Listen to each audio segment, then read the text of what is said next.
বিগত ৭০০ বছর ধরে এই বাংলায় সুলতানি, প্রাগ মুঘল ও ব্রিটিশ আমলে মসজিদ স্থাপত্যের ক্রমবিবর্তন নিয়ে ধারাবাহিক প্রামাণ্যচিত্র বাংলাদেশের ইসলামী স্থাপত্যধারা।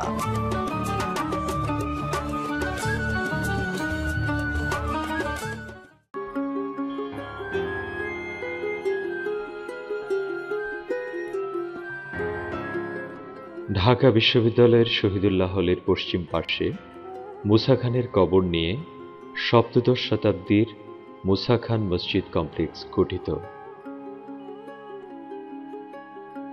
এই মসজিদ কমপ্লেক্সে এখন জ্ঞান তাপস ডক্টর মোহাম্মদ শহীদুল্লাহর কবর। ভিতের তলদেশে কয়েক সারি কক্ষ রয়েছে।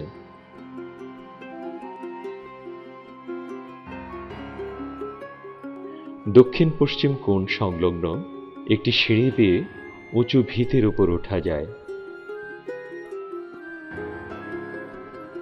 মসজিদ ইমারতটি ভিতের পশ্চিমের অর্ধাংশ জুড়ে আছে।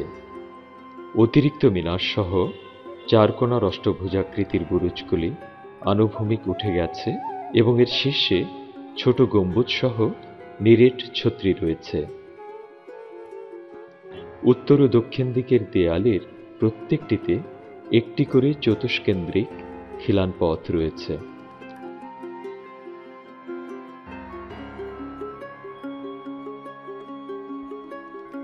ভিতরের কিবলা দেওয়ালে তিনটি অষ্টভুজাকৃতির মিহরাব কুলুঙ্গি রয়েছে। এগুলি খিলান বিশিষ্ট। মাঝের মিহরাবের খিলানটি বহু খাঁজ বিশিষ্ট। মাঝের মিহরাবটি বাইরের দিকে অভিক্ষিপ্ত। এর উভয় পাশে রয়েছে শোভাময় স্বাভাবিক ছোট বুরুজ।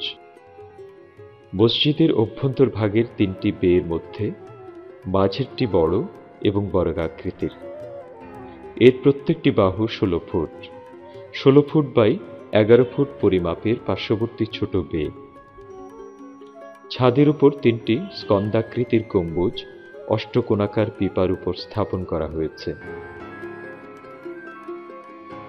মাঝের গম্বুজটি পার্শ্ববর্তী গম্বুজ দুটির তুলনায় বড় এবং উপরের কোণায় চারটি ছোট অর্ধগম্বুজাকৃতি স্কুইঞ্জ সহ পূর্ব পশ্চিমমুখী দুটি প্রশস্ত খিলানের ভার বহন করছে। তুলনামূলকভাবে পার্শ্ববর্তী গম্বুজগুলি স্বাভাবিক অর্ধগম্বুজাকৃতি খিলান ছাদের উপর স্থাপন করা হয়েছিল। এখানে উপরের কোণাগুলি ত্রিকোণাকৃতি পেন্ডেন্টিভ দ্বারা পূর্ণ ছিল। উঁচু ভিতের তলদেশে খিলান ছাদ বিশিষ্ট কক্ষগুলির ছাদের নিচতলা আদিতে নির্দিষ্ট ব্যবধানে পলেস্তারায় স্তরকৃত গোলাপ নকশা অঙ্কিত ছিল। সেগুলো কিছু কিছু এখনো এখানে সেখানে বিদ্যমান। সিমেন্টের প্লাস্টার দিয়ে সমান করা এই অংশে আগে খোপ নকশার কাজ ছিল, কিন্তু সম্পূর্ণ ইমারতটি বর্তমানে ভেতর ও বাইরে উভয় দিকেই সিমেন্ট দিয়ে আস্তর এবং চুনকাম করা। এই মসজিদের নির্মাণকাল নিয়ে ঐতিহাসিকেরা একমত নন, তবে শায়েস্তা খানের আমলেই নির্মিত এ ব্যাপারে সবাই একমত। সে হিসাবে প্রায় ৩৫০ বছরের আয়ু নিয়ে এ মসজিদটি এখনো দাঁড়িয়ে।